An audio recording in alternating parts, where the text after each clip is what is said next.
Good morning. It is Wednesday, Derby Jack here. I'm going to be reading from chapter 14 of Revelation. I was reading this and it's intriguing to me. Very intriguing. The more I keep reading, the more I'm intrigued. Because reality, let me just state this. Reality, okay? We got people who are in denial of reality. Are in denial. There are people who actually believe that America is great. There are people who actually believe that their system of government is actually working. There are people out there who think that, America is going to rise again and, we get Trump or somebody. The thing of it is, nobody's recognizing that. What was once great. They keep flying the flag because they think the flag represents greatness. The flag represents diddly squat. And America, the word America, the name America, no longer is mentioned as being a respectable name for a country. We have no respect around the world. Here's the thing: our whole country doesn't even respect itself, and we know that we're not being respected by our own government because the government allows invaders to come in and try to brainwash us all the time and do everything they can against us. So until people come out of this way of thinking, but when I'm reading this in chapter 14, I'm seeing a different reality at the end times. We're thinking the end times is supposed to be gloom and everything, right?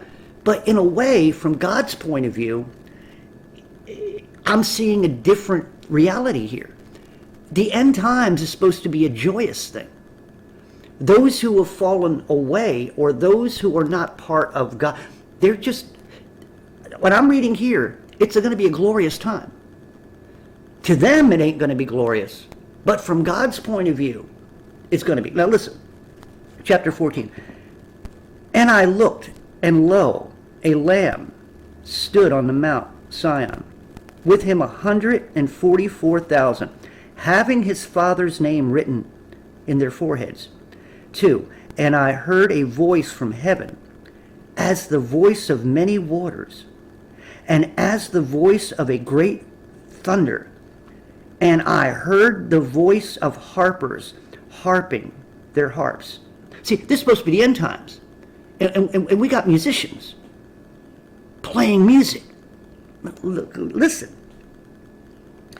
And they sung as it were a song before the throne and before the four beasts and the elders.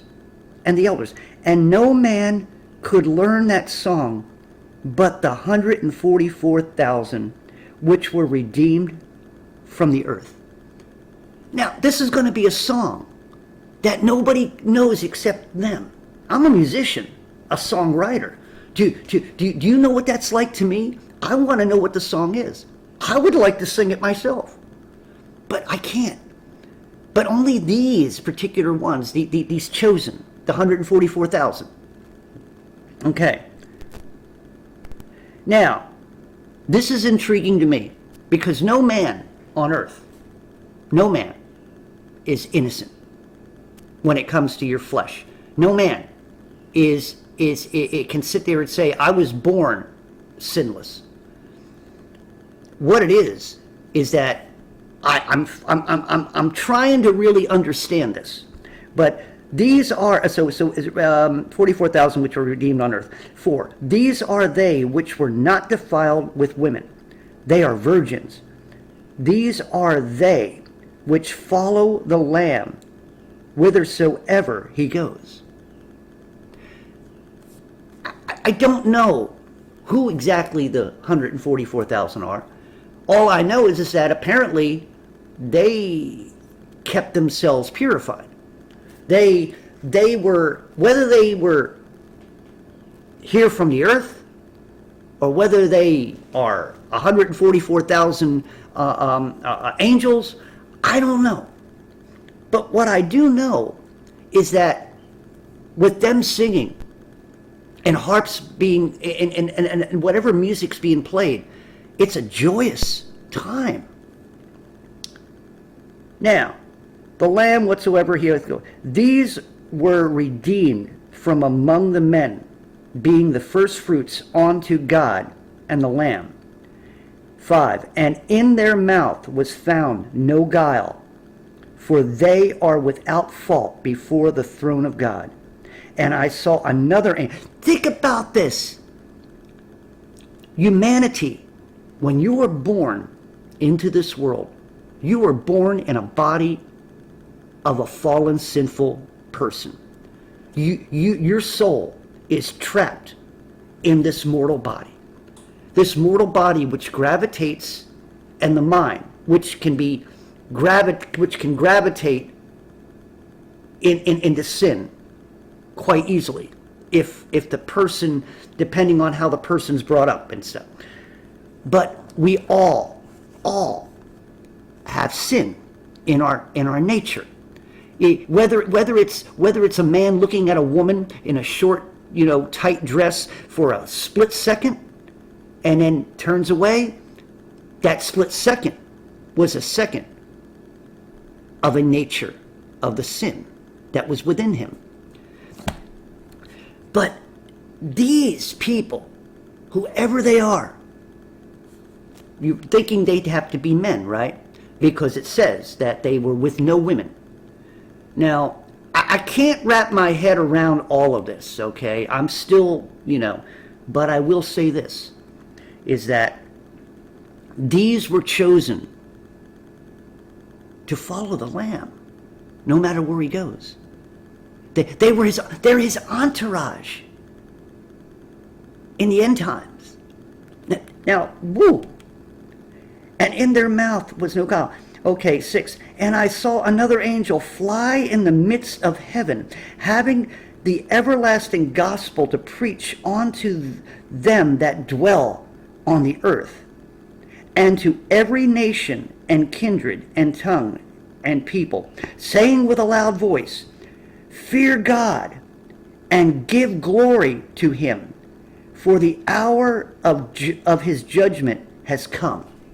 Now, for those who are saved, those who will be redeemed, okay, or have been redeemed in this, the ones who it's telling them, worship and be in God is, you better fear now. So from God's perspective, this is a beautiful time. But those who are still here on earth, they're being preached at by an angel. I mean, who's giving them to God, whether they like it or not. And what is it? He's sitting here saying, it's time. Judgment is now. There's no ifs, ands, buts about it. So this angel, wow, there's beautiful music being played with a song that nobody knows except them. And an angel flying around in the midst of everything, preaching the gospel of God and saying it's time, to be fearful, you inhabitants on earth. I mean, this is a beautiful time.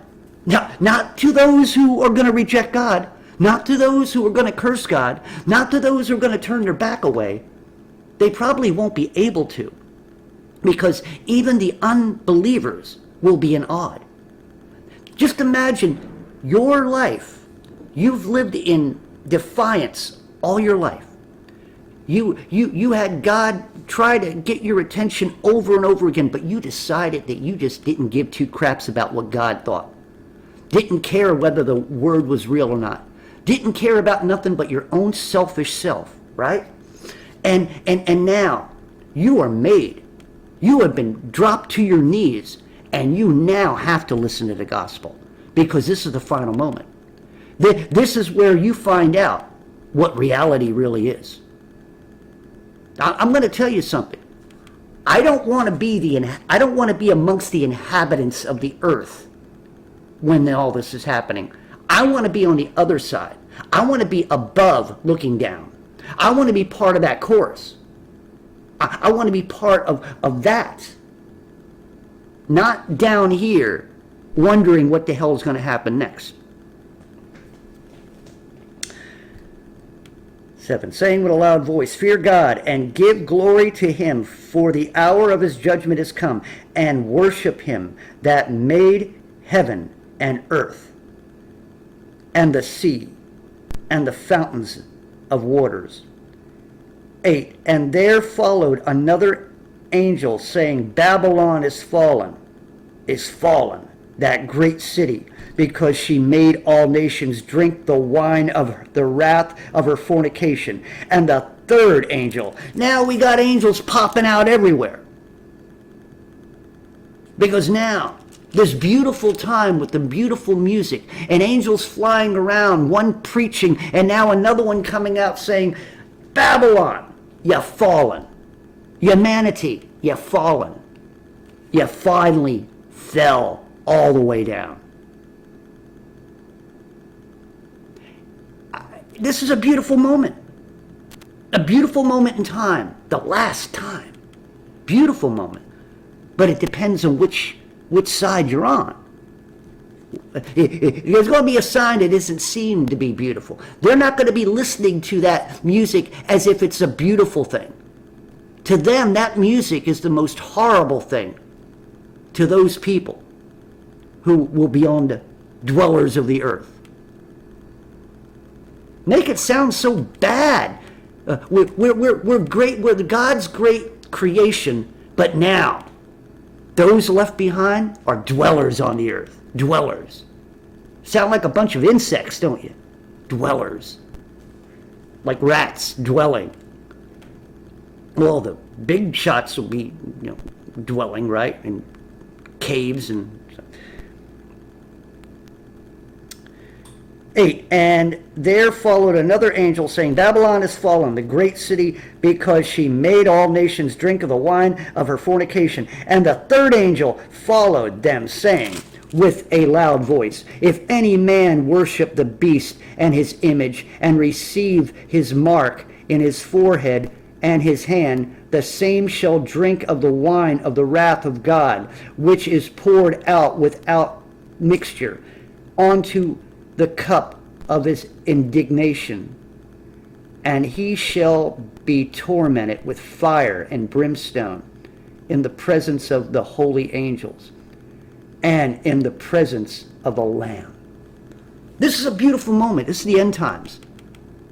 And yet, to those who've allowed themselves to drink of the wine, who've allowed themselves to be marked with the mark of the beast, to allow themselves to turn away from God. It ain't going to be a pretty day for them. This is a day to them which is horrifying, because their life, as they know it, is going to change. As those who miraculously change to become whatever they're going to be to God, because of their defiance of sin and coming around and recognizing the truth of God and his word and receiving the Spirit of Christ. This is a beautiful day. But like I said, if you're on the other end, if you were one of those who believed in the world and its lies, if you were one who spent your life running away from God, if you spent your life believing the inconsistencies of science and the error, and you believed in yourself and believed in mankind, and you put your hope on things of the world, on people, on self, then this won't be a great day for you, because you will have to come to terms with what you are. Those dwellers left on the earth are an abomination in the sight of God. That's why in heaven, where everything is going to take place, okay, in the sky or whatever, that is the reality of the end times. The truth will be showing itself. and will be magnified to all the dwellers on earth. And like I said, it's not going to be a pretty day for them. This day, they're going to be in sorrow because they realize they've lived their whole life. Those who survived lived their whole life in denial of truth. Lived their whole life knowing. See, here's the thing.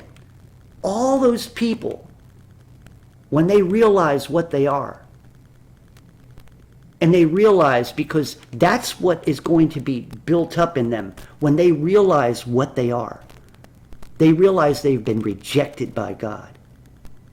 And they realize to themselves that because they were rejected by God is because they went through their whole life rejecting Him and did not want to believe in the truth.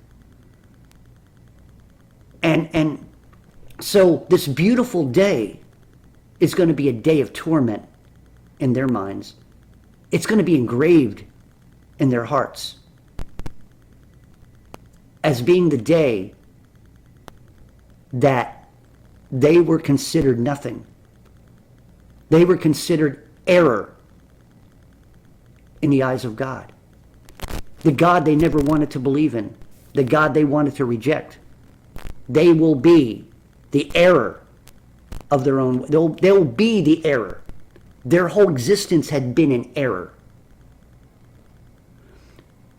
While they were out there trying to get riches, trying to make a name for themselves, they never wanted to consider that what they were doing was spinning their wheels. Never considered that this day was going to come, that they would feel the remorse in which they duly need to feel the shame of what they are. Yes, you dwellers on earth who will be left behind, you will feel inside yourself the loss.